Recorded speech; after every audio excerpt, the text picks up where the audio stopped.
Hello everyone. Safari guide. There's also a bird aviary, affection section, which is the petting zoo, and there are more Nigerian doors. Same thing you can find in your hair and your fingernails. Now, hippos usually spend quite a bit of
Hello everyone, and welcome to Kilimanjaro Safaris. Before you begin your trip, you should know that the unpaved roads of the Harambe Wildlife Reserve pass through rough and rugged terrain. You may experience bumps and sudden jolts of the safari ahead.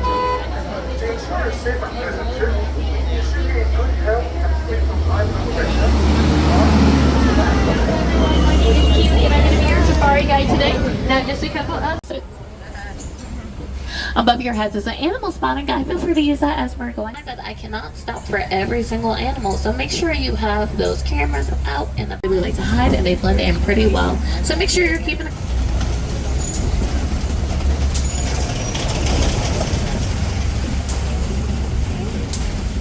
over to the right. We have the okapi. The okapi has striping on their legs, very similar to a zebra, but they are the closest relative to a giraffe. Both okapi and giraffe have very long tongues and very similar facial features. The bongo is called the ghost of the forest because they're rarely seen, and with the way their horns lean back, they can get through thicker underbush undetected. They do get scared quite easily though, and when they get scared, they're going to run and hide, but they only have the front half of their bodies because the back.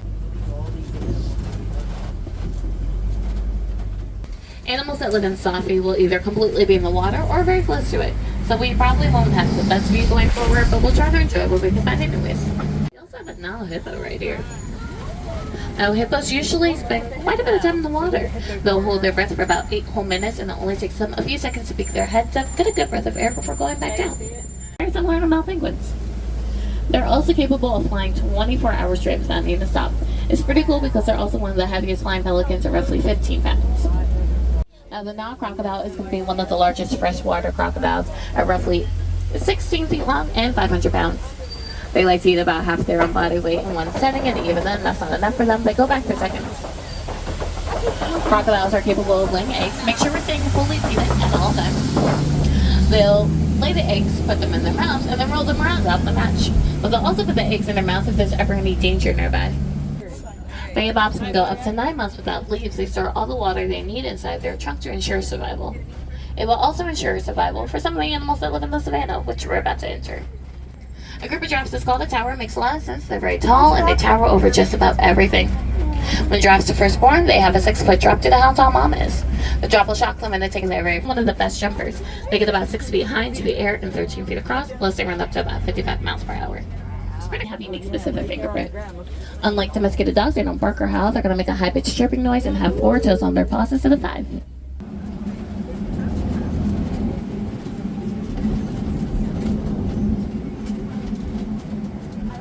By the Watusi. That was back in 4000 BC Egypt. But the behaviors they learned then have been passed on the same way we pass down traditions. Giraffes. But we also have the Harmon Mountain zebras, and the wildebeest are a little bit further back on the hill. When zebras are first born, they imprint on their mom's stripe pattern. That way they can recognize which mom's theirs. If you ever wondered if they're black with white stripes or white with black stripes, the answer is black with white stripes. A good way to remember is to look at their noses. Now their heart is going to be 3 times bigger than any other zebra. That's because their heart produces a lot more red blood vessels and thus oxygen, allowing them to live at higher altitudes like mountains. Now the name wildebeest is Afrikaans for wild beasts, but they're pretty calm creatures. They like migrating. It doesn't usually matter. There are a couple of Nile crocodiles over there. Now the Nile crocodile is going to be one of the largest freshwater crocodiles at roughly 16 feet long and 500 pounds. They like to eat about half their own body weight in one setting, and even then that's not enough for them. They go back for seconds. Crocodiles are capable of laying eggs. Make sure we're staying fully seated at all times.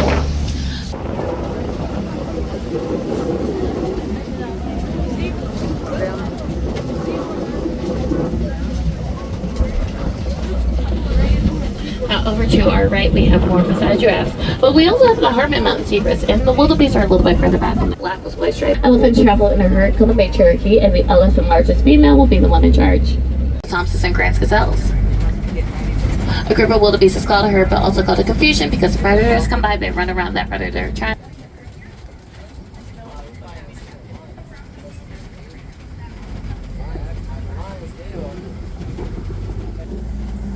Elephants usually don't stop growing until they turn about 40 years old. It's pretty impressive because they live to...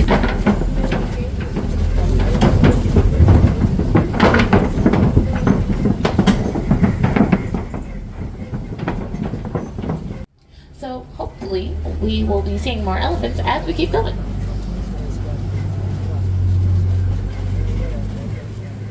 So on this side of the bay, another good view of the giraffes. Just pass it from tree to tree. Speaking of the top of their heads, those aren't horns at the top, is bone called ossicone. Both male and female giraffes have them, but the male copies have them as well. Their tongues are also purple because they developed a natural coating to them, ensuring they wouldn't get sunburned since they do spend quite a bit of time eating throughout the day.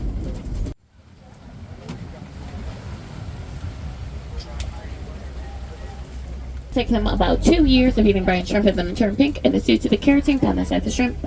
Although if they ever lose their feathers, the feathers have a tendency of being white. Also for your viewing pleasure, another Maasai giraffe over to the right.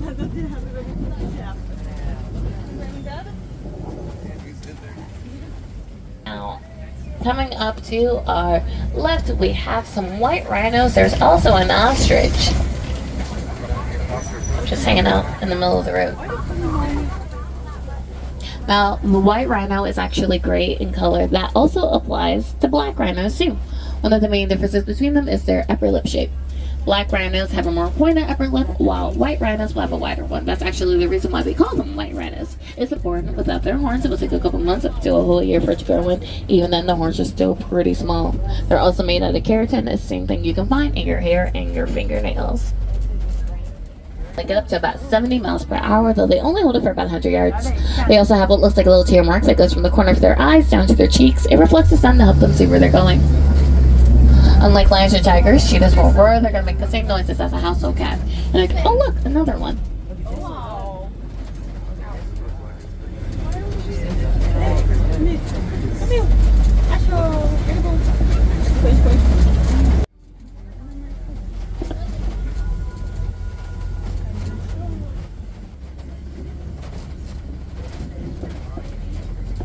Also, there are some ostriches down that little side road to the right. There are those ostriches, yep. Now, the ostrich is actually one of the largest birds around, standing at roughly 9 feet tall. Unlike most birds, they cannot fly. They are pretty good runners, though. They get up to about 40 miles per hour, though they do stick their wings out to help them balance. If I have any wilderness on open, cooperating, everyone, have a great day out there. Of course, you're so welcome. Thank you. Yeah, of course, you're so welcome. Have a great day.